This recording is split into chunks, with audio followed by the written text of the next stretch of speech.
Today we're going to talk about motivation. I'm sort of bucketing it into like generalized motivation. So there's some stuff about employee motivation, some stuff about personal motivation, but I think the content in here is going to be pretty good. So start off with the usual reminders, talk about some goals, definition and types of motivation. I'm going to talk about demotivation and also depression because I think it's important that we as managers understand what that looks like and how we should be reacting if we spot this. Some strategies for motivation, how it relates to leadership, and then package it all up, hopefully relatively nicely. And one of the things that I also want to make clear today is this is like an incredibly dense and meaty topic. And so there's a bunch of things here where I'm going to kind of mention, but gloss over a little bit, not because they're not important, but because it's just too much information to cover in one sitting. So just my standard reminder, because I think this is super important. There is no one size fits all. Like whatever works for you doesn't necessarily work for someone else as a manager. And it's great if you like my management style, for example, and you want to emulate it, but it still has to be personal to you. Otherwise it comes across as like disingenuous sometimes. So taking all this information in, figuring out what works for you, figuring out what you think is interesting and wanting to dive deeper on, and using your peers in this room and otherwise to sort of help facilitate that learning and growth is also going to be very valuable for you. So what are the goals today? For me, the goals for everyone to understand the importance of motivation, learn how to identify signs of demotivation, look at a couple of strategies to motivate and to re-engage both people and yourself, and to develop some of these skills to create and sustain like a motivating environment. And today's topic is actually one of those things where it seems really obvious. Like, yes, of course, I know what motivation is. But a lot of the topics we talk about in this people manager training are relatively obvious on the surface, but they go deeper and they're, in my opinion, very much worth exploring to understand a little better. So what is motivation? Just to put like a definition to this, it's the internal and external factors that stimulate the desire and energy in people to be continually interested and committed to a job, a role, a subject, or make an effort to attain a goal. In short, it's the thing that drives us to act, because like, I'm not going to go into much today, but this whole thing about laziness, like laziness is kind of bullshit. Like nobody's lazy when they really want to do something. I mean, unless you have like ADHD or some like, executive dysfunction, but like for the most part, people aren't lazy because for any reason other than they're not motivated. So I don't like thinking about things or people as lazy. I like trying to figure out what the right motivations are. So motivation is sort of classed into two things, intrinsic and extrinsic. Intrinsic motivation comes from within. It's like doing something because you find it inherently interesting or enjoyable. Extrinsic motivation is like external factors, rewards, punishment, like money, fame, praise, penalties, like all of these things are extrinsic sources of motivation. And both of those things together can be motivating or demotivating, well, together or separately. I've got a couple quotes scattered throughout this, and this is a particular quote I find very interesting, because a lot of people think about themselves as like heroes or villains or whatever in their own story or in a particular situation. So I like this idea, and I'll talk about it more in the next slide. But the quote itself is, heroes and villains always have the same backstory, pain. The difference is what they choose to do about it. Villains say, the world hurt me and I'm going to hurt it back. Heroes say, the world hurt me and I'm not going to let it hurt anyone else. Heroes use pain and villains are used by it. The only reference I could find to this quote was a guy named Alex Hermosi. So maybe he said it, maybe he took it from someone else. But I like this thing because it talks about two things, motivation and perspective. So take the Batman and the Joker. Both had bad childhoods. Batman's like, I'm going to protect the world from pain. And the Joker's like, I will burn the world so everyone knows pain and understands chaos and all these sorts of things. Both have the motivation because of their bad childhood, but they have a different perspective on how they want to use that pain and address it. And I know this feels like a very extreme example, but it actually is a pretty rational way for most of us to explore how motivation can impact us and how our pain from prior jobs, for example, can be taken into current ones. So I found this diagram of like the motivational cycle. It doesn't quite nail exactly how I want to, or I like to think about it, but it gets close enough, which is when it comes to like people and knowing your team, you sort of look at your team and say, okay, I have to spend time to know my people. I have to identify demotivation if it's there, and I have to know what motivation works on those people. Like what motivates them, how they get motivated, and how I can contribute to that. Choose the right strategies, monitor and repeat, or provide feedback. And a lot of this has to do with communication. And so as the structure of this talk, it's going to be a little bit about identifying the what demotivation looks like, and then like communicating options or providing options for strategies to like adjust how that person or even yourself is feeling. So the next quote, fatigue makes cowards of us all. This is a particular thing that I picked up because I like it from martial arts, right? Like you could have somebody who's super tough, but when they get tired, like you see a different person. And the reason I like this quote is because this applies to burnout. And if you think about most of the people that you've ever worked with, you can immediately go and think, well, who do I know who said they've had burnout? And you can almost go back and watch them degrade and stop fighting or fight in different ways or get more fight ready or something like that. And it's because it's sometimes arguing is easier than problem solving. And so I threw this quote in here because it's fatigue or looking for fatigue is one of those things where you can very easily see its impact on motivation. So what causes demotivation? All of this stuff, again, relatively obvious in how it feels, but if you're bored at work, if you're doing the same thing, if you don't have confidence in your management or the decisions your management are making, it's really easy to get demotivated. Having an unmanageable workload, and we know that that's something that happens here at MAP, is that sometimes people get completely overwhelmed with work because there's too much, it's unsustainable, and it makes those working conditions very difficult. And you're like, man, if I, in America, we had this term like going postal, right? Because it's like the mail just keeps coming. That feels like an unsustainable working condition. And so we know that that's a demotivating factor. Not having an opportunity for growth or not seeing where your career progression could go, lack of appreciation for the work you've been doing or that your team's been doing. So not having that recognized or appreciated. Craziness of the world around us. I mean, there's so much shit going on in the world. And sometimes that's super overwhelming for people. Just like thinking about, this war or that thing or whatever, it creates feelings of being out of control. And all of these things could lead to demotivation. And even like external things to you, like the craziness of the world around you. Somebody's sick in your family, somebody passes away, there's financial stress.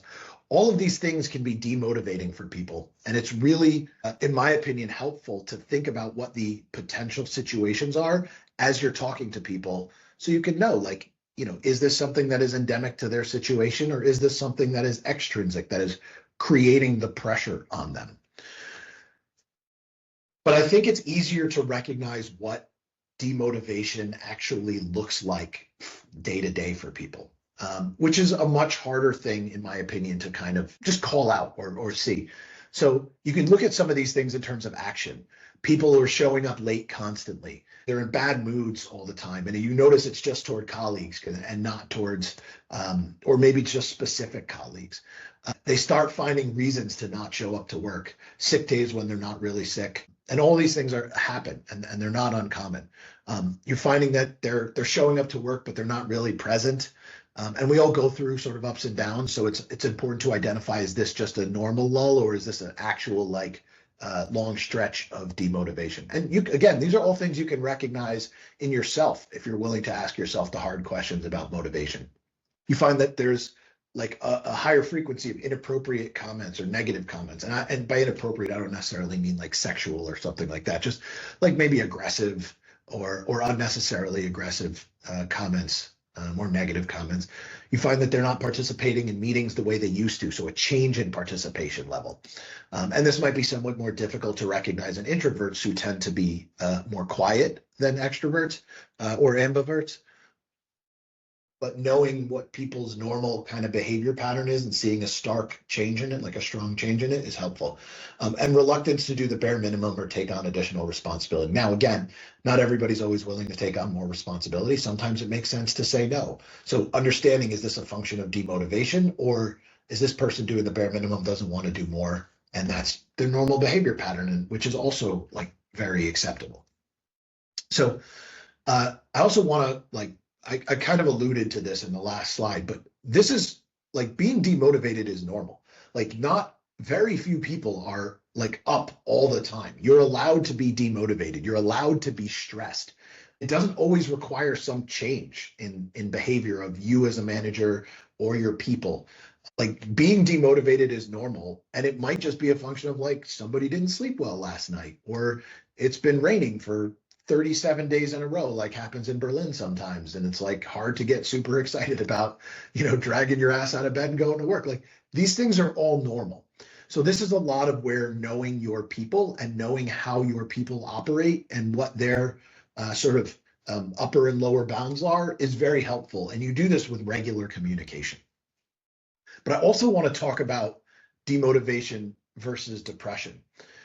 And this is incredibly important to me because, I've suffered from depression, and I'm sure many people in this room and who listen to this talk have suffered in some form, and like in the clinical form. And like demotivation, I like to think about as stemming from work-related factors or some like, world pain.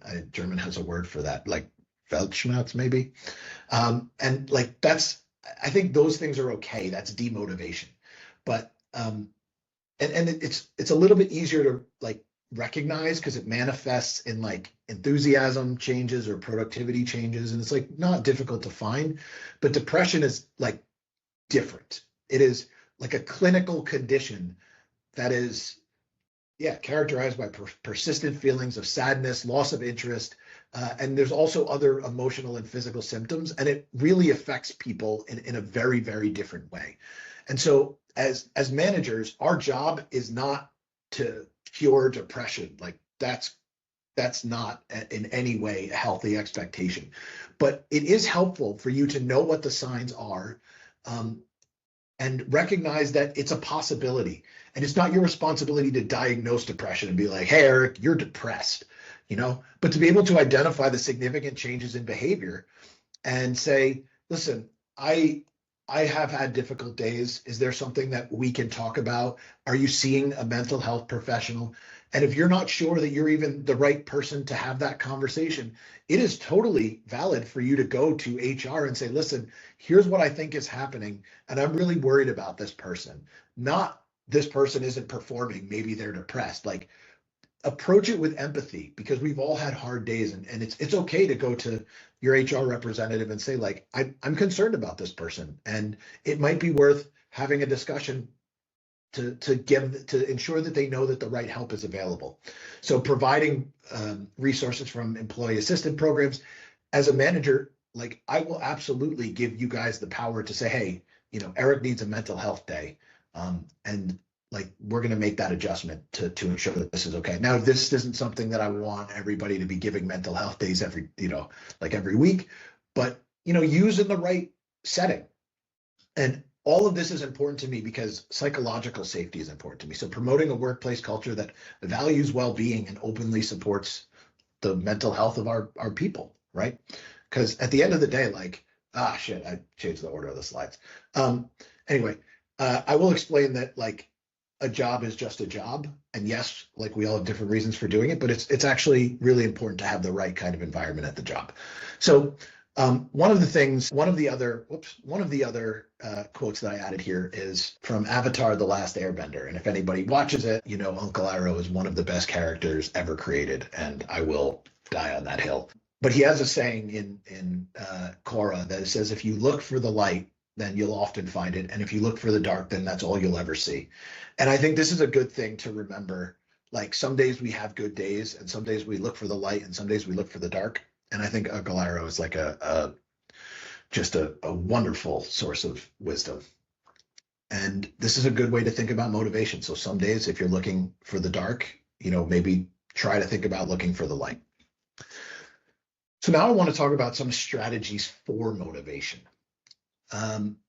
These next two slides are very short compared to what they should be. I could do talks on these next two slides where I could do probably, an hour on just these two slides alone. And I might actually do that in the future because motivational strategies is an incredibly important part of being a manager. But I'm going to breeze through these because I want the high level view of the world to get to everyone.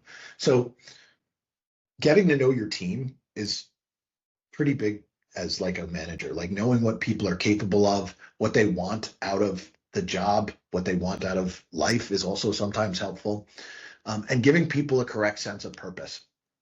To overly simplify what that could be, if you've got a PHP developer on a team, and then you say, "Hey, I want you to write this feature in Java," like they're probably not going to be super successful with that. Like that's not going to give them the sense of purpose, Or you got a front end engineer, and you're like, just do this back end work. Like maybe they could do it, but if that's not what they find value in, yeah, we all have to do work sometimes that we don't find value in. But if we have that sense of purpose, like people are assigning us work that we are capable of, that typically drives a sense of purpose and being able to deliver within your capabilities. Being transparent, respectful, and supportive. I feel like this is a pretty straightforward comment, and I do my best to be transparent with everybody as often as I can. And I think the town halls kind of prove that. And I try to be very supportive of everybody who is, I think that the fact that these people manager trainings are offered is an example of me being supportive. Like I know managing people is difficult. I was terrible at it for like 15 years, probably not 15, maybe like 12 of those. And I didn't really have the support, and I spent a lot of effort to like learn how to do this. And I still have a lot to learn. I don't think I'm an expert, but I do think I've made a lot of mistakes, and offering this kind of support to me is showing that I want everybody to be able to improve and be better at what they do. And to me, that's a sign of support, being supportive. Setting and communicating clear goals and offering regular feedback. I can't really speak for everyone outside of the TLT, but inside of the TLT, I think everybody can validate that I communicate with everyone inside of the TLT almost every day, if not every day. I do my best to offer clear feedback in every single interaction. And I try to, at least, if I can't always reward the work, to celebrate the wins. And if you're unsure of how to do that, again, you can always reach out and I can explain how I do that and how I've been able to do that and what kind of rewards we can offer within the bounds of like what we're capable of doing here at Matt. Acknowledge when things are hard.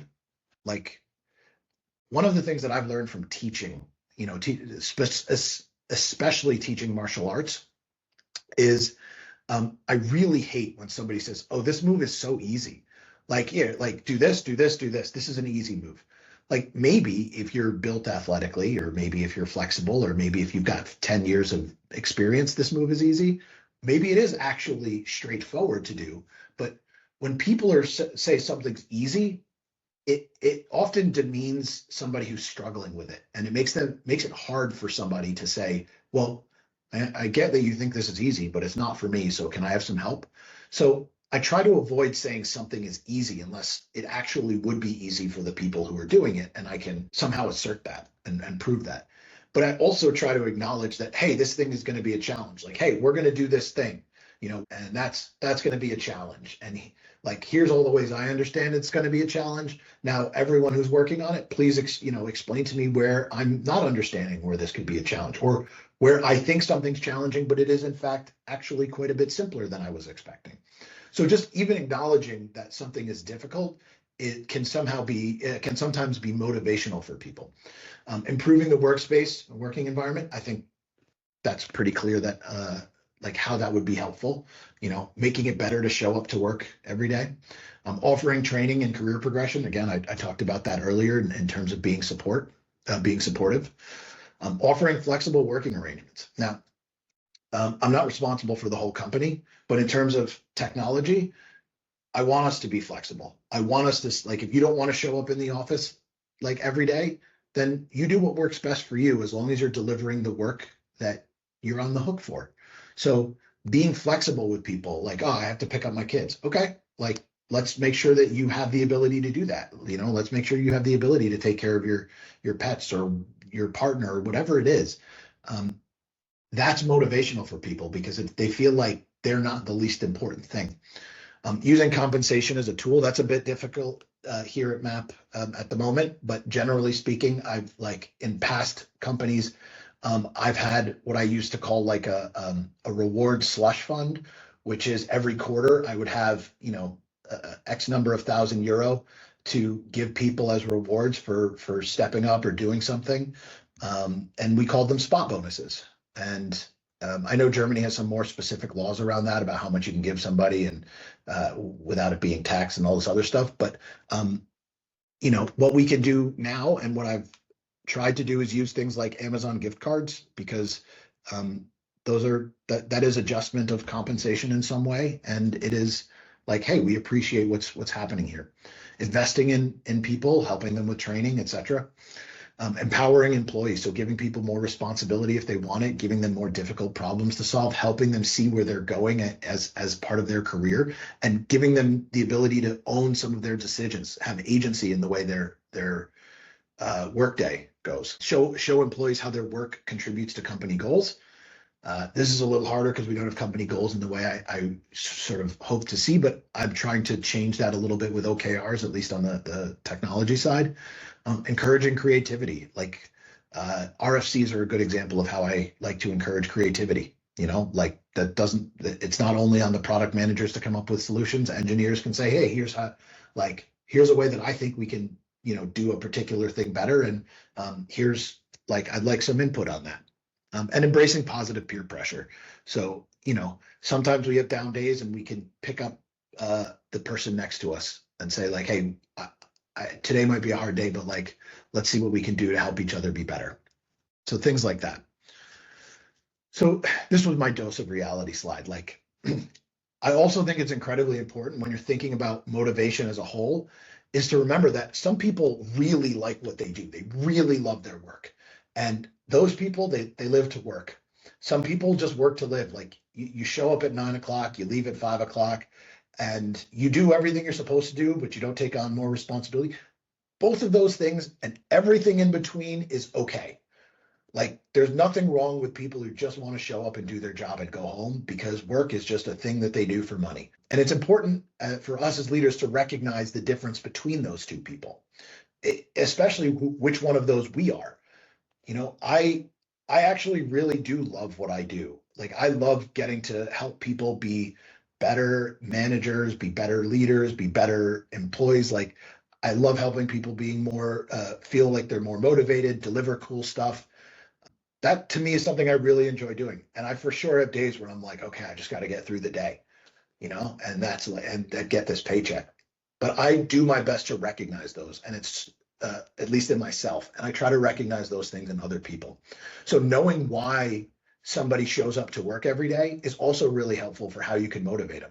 Now, I know pretty much everybody works because they need the money, and that's fair. So within that spectrum, it's like, recognize that that's a thing. But honestly, most people wouldn't be here if they had the choice, even if they love their job. And so helping people have just a better working environment is really important for understanding, like, how to treat somebody or motivate them when they're demotivated. And so I don't want to use that as a downer, but I think it's a really important dose of reality for all of us to remember. And to me, this slide is a lot of saying the quiet thing out loud. Like, we all know this, but we don't always say it out loud. And I feel like it's way easier to have a conversation about where someone's at when you are freely admitting that, like, this is the quiet thing. This is how some people think about their day. So how do you figure out what motivates people? How do you do that communication part? How do you do the, like, getting to know your people? One of the things that I find to be incredibly helpful, and if you remember some of the past talks where we talked about feedback or one-to-ones or meetings, I give a lot of example questions. And so that's what I've done here is 2 slides that I put together on like how to discover what people's motivation are. So if people want to personally grow, what skills would they like to develop, and how can you as a manager support that? Where do you see yourself in the next 1 year, 2 years, 5 years? And how can we get your role to align with your aspirations? Maybe we can't, but if we can, like, why not give the person the ability to like excel in something they want to do?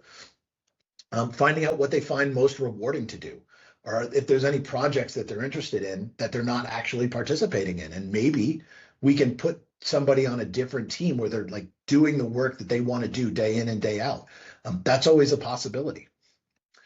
Do people want to get more feedback to self-improve, or do they want to be recognized? So how do you prefer feedback? Or how do you prefer recognition? Do you want it in a very public forum, like in the shout outs channel, or do you want it, direct one-to-one in our meetings to feel like you're doing better for yourself? Or if they can't really answer that, like share a time where they felt appreciated. And then you as a leader, knowing what those options are and what the sort of bounds are, can say, oh, I kind of understand this person likes to be shouted out, but not in like a grandiose way, but just like a little way, maybe amongst their own team, not the whole department or the whole company.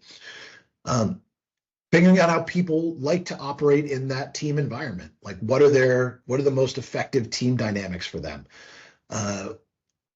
Like, are there changes that we can make to the team, to their team, to other teams, to cross-team collaboration that would improve their work environment?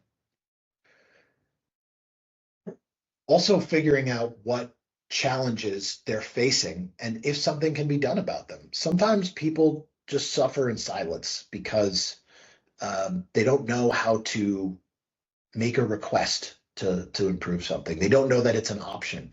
And no matter how many times you say, hey, if there's something you see that could be improved, tell me. And they don't tell you. And so it's really important to try to give them the opportunity and phrase it in different ways that would allow them to get used to speaking up. Or like, how can I support you better in overcoming these challenges or achieving your goals? All of these are really good options for structuring these feedback requests. So we've talked a little bit about like the different tools, the different communication options for motivation and how we as managers can do it. But that's sort of talking about it directly from the people manager, like I'm managing a person. Leadership sometimes comes to managing lots of people. And so if you're a team lead and you want to address these things in a little bit larger scope, you can think about it like that. And if you're managing other managers who have teams, you can see how leadership becomes more of it than just more of the focus, the lens, than just the management itself, than the people management itself. So we talked about using motivation as a tool a little bit, and I think about it as how it can drive people or teams to achieve goals. And if you can paint the right vision and help people find value in the work they're doing, that's often a way to use motivation as a tool, like general motivation or strategic vision as that motivational tool. Understanding the needs of the individual, so more of like a micro level, you figure out what motivates people and help them work towards it. And creating a good environment where they can give that feedback if they don't have that answer in the moment, that's a really good thing to be able to do. Creating a culture of engagement. So this is a lot of the thing that I talk about all through these lectures, is having the right kind of environment, ensuring psychological safety exists, helping people feel understood, recognizing their achievements, providing meaningful feedback, encouraging growth. I like doing these classes, these trainings, not just because I think it helps everyone be better managers, which, selfishly it helps the business, helps me run a better team, department, all this stuff. But I also find a lot of these things are incredibly helpful for people in their personal lives. You take this information, but people just don't exist in like their work environment. You take some of these lessons and people take them back into relationships, things with their friends. Knowing how to provide meaningful feedback is a great thing for anybody who has like a partner. So figuring out how to create these motivational opportunities and the culture around you is really important. aligning team goals with individual motivators. This is how to drive tactical outcomes. So promoting a positive organizational culture, as I just said, is incredibly valuable to create motivation. Like, I know many people who really struggled with the technology culture at MAP prior to me arriving. And for sure, it's not perfect. We've still got a long way to go. But I think that the culture today is far better than it was 18 months ago. And I feel that people are enjoying coming to work. People who didn't enjoy it prior are enjoying it at least a little bit more. Empathy and emotional intelligence are probably one of the more difficult things, because it's not that they can't be taught. I mean, a lot of what I'm trying to do during these training sessions is actually teach some of these emotional intelligence kind of concepts, but it's also learning to ask yourself at the right time, like, what is the why? Like, not just the what of why someone's behaving, what someone's behavior is, but why they're behaving that way. And that's getting us towards motivation. And all of these things fosters the right kind of communication, conflict resolution, cohesion within the team, cohesion between teams. And I think these are all really important things. All of this is couched, everything that we're doing is couched in the idea of continuous learning. It's really difficult to get up and learn something new every day. Even people who are driven by learning new things, somebody like me, I love learning new things, but it's sometimes difficult to do it every single day. It requires commitment. And sometimes the new thing you learn isn't going to be about like space or the sea or music or whatever. Sometimes it's going to be about somebody else. Sometimes it'll be about your peer, somebody on your team. And that kind of regular commitment to understanding the people around you, that's the continuous learning that we as managers and leaders need to be focused on when we're at work. So to start kind of wrapping this up, motivation it's one of these like very like touchy-feely, nebulous kind of things. Like, what drives you to do the thing you do? And that's not the same every day. Your motivation as a person, forget as a manager or as a leader or an employee, like your motivation as a person changes from day to day, sometimes from hour to hour. That's true for you. That's true for everybody else. And that applies to the intrinsic motivations, like what you do, what comes from inside you, and the extrinsic motivations, the situations that we're all surrounded in and impact us on a day-to-day basis. And it's important to remember that that applies to everybody. We all have good days, we all have bad days, and we all have variability in that. And so some days you'll wake up and realize like, I just got to get through today. And sometimes you might wake up and be like, I'm going to kick today's ass and I'm going to do awesome. And you got to ride that wave and hope that people get on that wave with you, especially as leaders. And sometimes people need you for that motivation, and sometimes they just need you to get the hell out of the way and like let them, and you can ride their wave of motivation, or you can just let them do their thing and stay out of their way. And figuring out where that balance is, that's what is important from a motivational perspective that we need to learn to recognize in ourselves and in others. I want to like kind of wrap up the new information as just building resilience. So working towards healthy mindsets. This kind of stuff that I've just spent the last 30, 40 minutes talking about. This is really, really difficult. It feels easy because we know what the word motivation is. We've all felt it. We've all struggled with it. But like working towards a healthy mindset, that's not just going to help you at work. That's not just going to help you in your personal life. That's going to help you all the time. But it's really hard.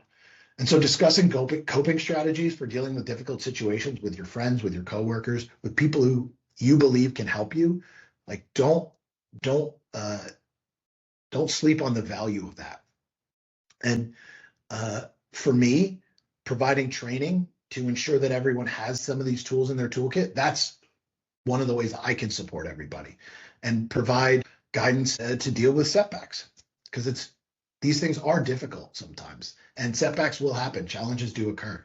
And once you have some of these tools in your toolkit, you're going to be better able to empower people.